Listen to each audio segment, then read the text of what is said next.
Tuanze moja kwa moja. Haya.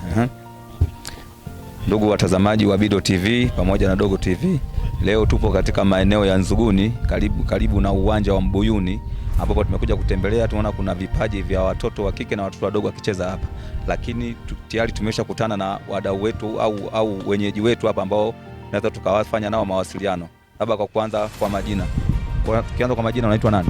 Naitwa Chaudele Nikolausi, mkurugenzi mtendaji wa taasisi ya michezo inayokwenda kwa jina la IBG Sports Academy ambayo ipo hapa Nzuguni, Dodoma, Tanzania. Nimeona kuna vijana wadogo hasa wa kike. Je, hao vijana wewe unaweza kuwa manage kiasi gani hapa? Kwanza kabisa namna ya kuwapata, tunawapata mashuleni, afu wachache ndio ambao tumekuwa tukiwapata kutoka mtaani. Kwa namna ya kuweza kuwa manage na kuwa nao pamoja, kushirikiana na walimu kwenye mashule yao, lakini halikadhalika kushirikiana pamoja na wazazi, kwa sababu ukishaamua kugundua kipaji cha mtoto, sasa mnaanza kushirikishana wote kwa pamoja kwa ajili ya kukilea ili kiweze kuleta faida kwa miaka ya mbeleni. Sawa, tumeona watu wengi sana wanakuwa wanaanzisha vituo, lakini kwa upande wa wa kiume. Je, kuna ugumu gani au kuna urahisi gani wewe kuanzisha kwa upande wa kike, ambao unaona umepata vijana wengi sana kwa upande huo? Changamoto kubwa, kwa nini wale wengi wanakuwa wanastack kwa ajili ya kuanzisha kituo cha kike? Kwanza kabisa malezi ya mtoto wa kike kwenye masuala ya mpira ni tofauti kabisa na malezi ya mtoto wa kiume. Ukiangalia hata kwenye namna ya ukuaji wao wenyewe, ukuaji wao ni tofauti zaidi. Lakini pia kama ilivyo alikadhalika, jamii nyingi imemtupa mtoto wa kike, hususani chochote anataka kufanya kinaonekana kama ni uhuni. Kwa ukihitaji kupata mtoto wa kike kwa ajili ya kucheza mpira, mzazi, jamii pia kwa ujumla wote wanakataa, kwa sababu wanaona hichi ni kitu cha kihuni. Kwa unafanyaje, kwa namna gani ya kuwapata? Ndio vile sasa unaona mmoja anapenda, unaanza kutoa elimu kwa mmoja kuanzia mtoto mwenyewe, mzazi, halikadhalika pamoja na jamii, ndio unawapata, ndio wanakuwa nao. Hawa ni watoto wa kike. Mara nyingi tunaona jinsia ya kike, mara nyingi kunaweza kuwa na watu wawili hadi watatu wenye jinsia wa kike ambao wanaweza kuendana nao kitabia na kuwalea. Je, wewe unatumia njia gani kuweza kukaa na hawa? Je, una watu wa aina ya kike ambao wanaweza kuwahudumia hawa watoto wa kike kwa ajili hata kwenye mazungumzo ya kike ukiacha mambo ya mpira? Yes, hivyo vitu tunavyo. Si tu kucheza mpira, tunawafundisha vitu vingi. Kuna maisha tunasema baada ya shule, kuna maisha baada ya mpira, nje ya mpira. Kwa hiyo kuna semina ambazo tunaziandaa tofauti kwa kushirikiana na wadau kwa ajili ya kuja kuwapa na kuelekeza faida ya mpira, faida ya maisha ya kijamii, namna gani ya kuishi. Kwa ndio tumekuwa tukifanya. Ukiachana mpira, maana yake elimu bado tunatoa kubwa kwenye upande wa kuelekeza kwenye vitu tofauti kwa wao kuwajenga. Anaweza asifanikiwe kwenye mpira, akafanikiwa kwenye engo nyingine. Lakini pia tunapomtengeneza mtoto wa kike, hatumtengenezi tu kuwa mchezaji. Tunatengeneza ambaye atakuwa mama bora baadaye, bibi bora baadaye, lakini pia kiongozi na mtu yoyote yule ambaye anatakiwa kufanya majukumu kama mtoto wa kike. Kabla tujaje kwenye malengo, mafanikio, changamoto, mara nyingi tumeona watoto wa kike hasa wanapocheza mpira wa kiume, na wao pia wanakuwa kama wanaigiza kwenye tabia za kiume, hasa kwenye mavazi na muonekano. Unaweza mwingine labda anavaa mlegezo, anavaa vipensi. Kwako wewe hii unaweza kuliendo vipi au kulidhibiti vipi, au unawapa elimu gani watoto wadogo hapa? Kwanza ambalo mimi nililifanya, watoto wote wa kike mavazi wanaotakiwa kuvaa maana yake ni ya kike, isipokuwa tu ni kaptula ambayo wanaitumia kwenye kufanya mazoezi na kucheza mechi. Kwa hiyo ili wasibadilike wawe vile, ukianza kuambia leo wakaja na suruali, wakaja na kaptula na nini, watazoea. Kwa cha kwanza kukidhibiti cha kuweka wao ili wakae kisaikolojia, kutoka anapotoka nyumbani kuja huko lazima awe amejistiri nguo ya kike, ili mtaani akapopita hata mtoto mwingine, mzazi mwingine atamani kuona kwamba mpira unaochezeka ni mpira wa kiume, lakini anayecheza ni mtoto wa kike. Kwa tunaanza kwenye mavazi. Kwa walimu wengi baada ya kufanya utafiti kuona kwa nini walikosea, walianza kutukuzuia kwenye mavazi. Akianza kuvaa kama wewe, mimi mfano ni mwalimu wa kiume, akija amevaa kama mimi, maana yake kuna lugha tutakuwa tunaongea za mimi kama na yeye tunafanana. Kwa hiyo moja kwa moja sisi tulianza kwamba mavazi yaanzie toka nyumbani mpaka anapokuja huko, atumie mavazi ambayo yanaendana na ya kike. Isipokuwa tu pale anapokuwa anacheza mpira ndio atavaa kaptula kwa ajili ya kucheza mpira, akimaliza anarudi vile. Kwa ndio tumekuwa tukifanya. Na halikadhalika hata wakipita mtaani, watu wengi ukiwauliza, wakisema huyu ni mchezaji, ni mpaka awe amemuona uwanjani. Lakini akiwa mtaani anakuwa ni mtu wa kawaida tu, unaona kama ni binti anapita kwa ajili ya kurudi nyumbani. Tuje kwenye lengo sasa. Kituo chako umesema kwa faida ya wasikilizaji, labda kituo chako kinaitwaje na malengo ni nini ambao umejiwekea kwa ajili ya kukiendeleza kituo chako? Kituo changu kinaitwa IBG Sports Academy ambacho nilikisajili 2020. Lengo kubwa la hichi kituo ni kuibua, kulea na kuendeleza vipaji kwa vijana wote wa jinsia zote, wa kiume pamoja na wa kike. Lakini baada ya kukua tunaibua, tunakuwa tunashirikiana na timu tofauti tofauti. Akipata huyu leo amepata timu sehemu fulani, tunampeleka, mpata sehemu fulani anaenda. Lakini pia baada ya kuja sasa tumeona tumezalisha watoto wamekuwa wengi. Lengo ambalo tumekuwa nalo na sisi hasa tunahitaji lengo ambalo tunahitaji sasa kituo chetu tukipeleke at least kiende kikacheze kwenye mashindano tofauti tofauti, kwa sababu hata mwaka jana timu yetu ya kike alikuwa ndo bingwa wa mkoa wa Dodoma. Tukaenda kuwasilisha kwenye mashindano, kuwakilisha kwenye mashindano ambayo yafanyika mkoa wa Mwanza, japokuwa tukufanya vizuri kwa sababu ndo ulikuwa mwaka wetu wa kwanza. Kwa malengo ambayo tuko nao sasa hivi, hawa tunawazalisha, japokuwa wataenda kucheza kwenye timu tofauti tofauti, lakini pia sisi kama sisi malengo tulionao ni kupeleka timu zote ya kiume pamoja na kike kuzipeleka ligi kuu. Sasa kwa hicho ulichokisema, sasa kwa sasa kutoka ulipoanza na hapa ulipofikia, acha unapoelekea, unaona kama kuna asilimia ngapi ambapo umefanikiwa au kuna asilimia ngapi ambapo unaona bado kama umestaki pale?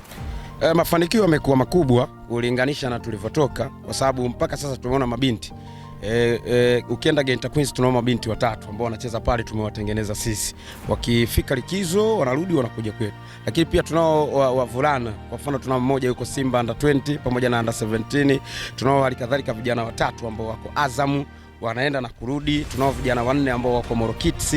Sasa mafanikio yamekuwa makubwa kwa sababu si hata wale waliopo wanaona wenzao wanatoka na kuondoka na kurudi, wakirudi ndo nao wanatusaidia kutupatia maarifa na kuwapatia wengine maarifa, kuona kwamba hichi kitu tunachokifanya ni kweli kinaweza kuwasaidia kuwatoa hatua moja kwenda hatua nyingine.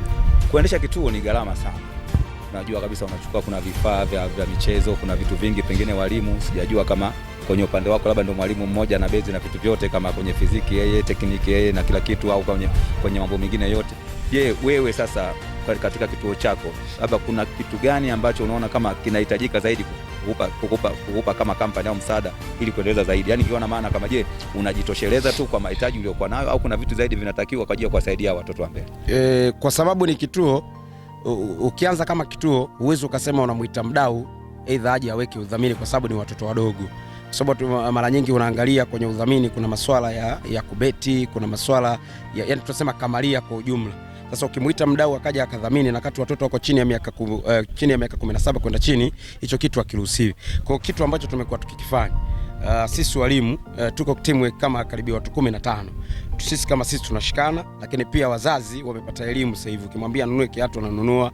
Halikadhalika watoto wenyewe vishughuli wamekuwa wakifanya hapa na hapa. Tunawafundisha kuanzia wadogo namna ya kutunza fedha na kuona kwamba anaweza akawekeza kwenye mpira baadaye akaja akapata faida. Sasa labda baadaye ikifika labda timu imeenda juu, ndio kule unaweza ukaita mdau au aidha mdhamini mkafanya kazi kwa pamoja. Lakini kama tunapo chini hapa tunashirikiana sisi, mtoto, mzazi pamoja na walimu kwa ujumla, kuhakikisha kipaji cha mtoto kinaenda juu. Hapo umesema kuna baadhi ya wachezaji wako wamepita kwenye kituo chako, wako timu mbalimbali, ukiwepo Simba, Azam na timu nyingine. Hawa ni watoto wadogo. Kwa mfano kituo chako unatumia gharama nyingi pamoja na hiyo jopo ulilolitaja. Nyinyi hao watoto mnawapeleka, nyinyi mnafaidika vipi au watoto wananufaika vipi kupitia hizo njia za mafanikio kwenda kwenye hizo timu kubwa? Pengine inawezekana Azam ni kituo kikubwa, anaweza kauzwa mtu mbele. Je, nyinyi akitoka hatua moja kwenda nyingine ambapo mtoto umemlea, mnafaidika vipi na hiyo hatua ambayo mnaipiga kuwapeleka katika timu kubwa?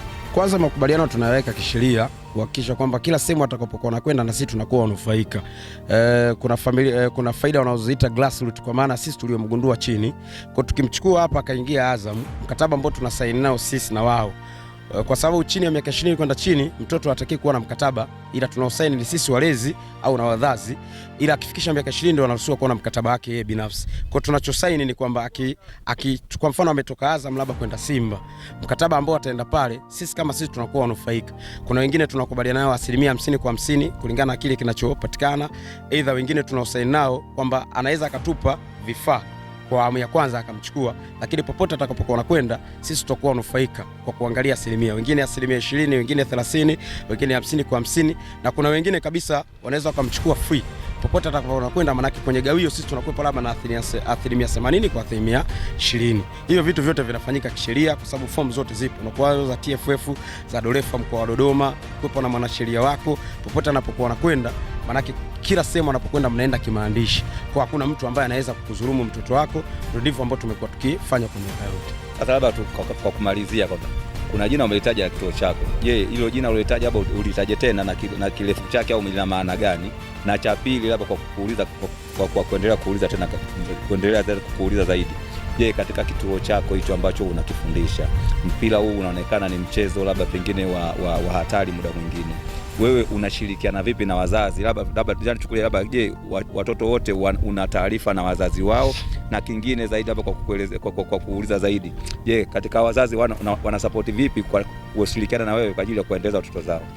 Kwanza kituo chetu kinaitwa IBG Sports Academy. Tukisema I maana yake tunasema industry, tukisema B tunasema brain, G ni group, ambao kwa kitafsiri Kiswahili kwa sababu ni Kiingereza tunasema ni kiwanda cha ubongo. Kwa tunakutana watu wenye mawazo tofauti tofauti. Sio tu kwenye mpira, tunakutana watu wenye mawazo tofauti tofauti kwa ajili ya kushirikiana, kwa ajili ya kufanya mpira. Ndio pati tu ambao tunaanzia, lakini tunafanya vitu tofauti tofauti kwenye upande tofauti tofauti. Lakini pia ukija kwenye swala aidha mtoto ameumia, mtoto amepataje, ndio hicho ambacho tumesema. Kila mtoto anayekuja tunakuwa na fomu yake, kwa sababu huwezi kumchukua mtoto wa mtu bila mzazi kulizia, aidha yeye kulizia. Kwa hiyo tunakuwa naye.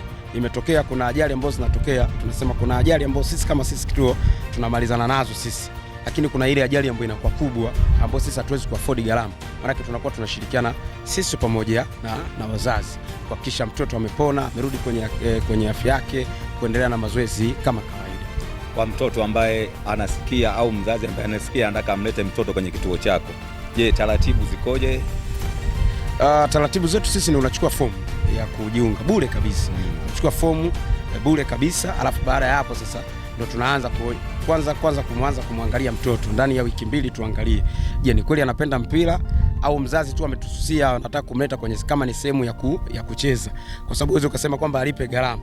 Baada ya hapo sasa ndio tunaanza kuhakikisha kwamba mzazi amemnunulia mtoto viatu, akamnunulia jezi, kwa sababu ukisema wazazi wa Kitanzania wakulipe ada bado, kwa sababu mpira bado kama Tanzania haujajulikana kama ni biashara. Kwa hiyo wote tunashirikiana kwa pamoja.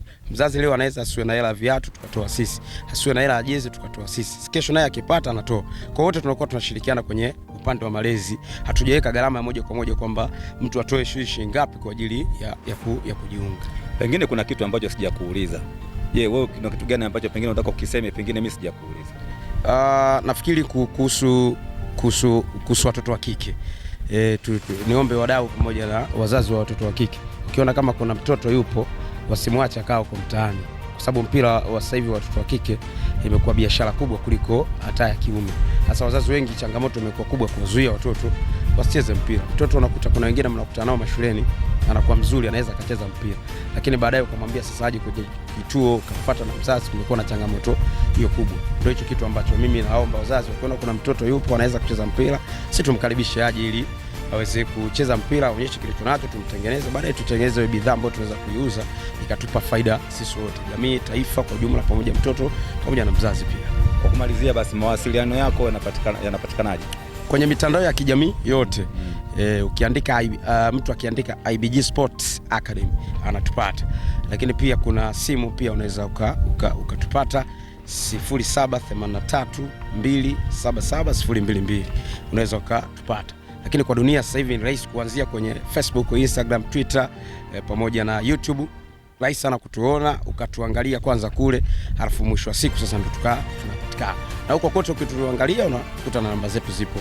Tupigia, tunawasiliana kwa pamoja, tunakufikia popote ulipo Tanzania na nje ya Tanzania. Bwana, kushukuru sana na kutakia mafanikio mema katika mpango wako. Asante sana, tunashukuru sana wadau wetu.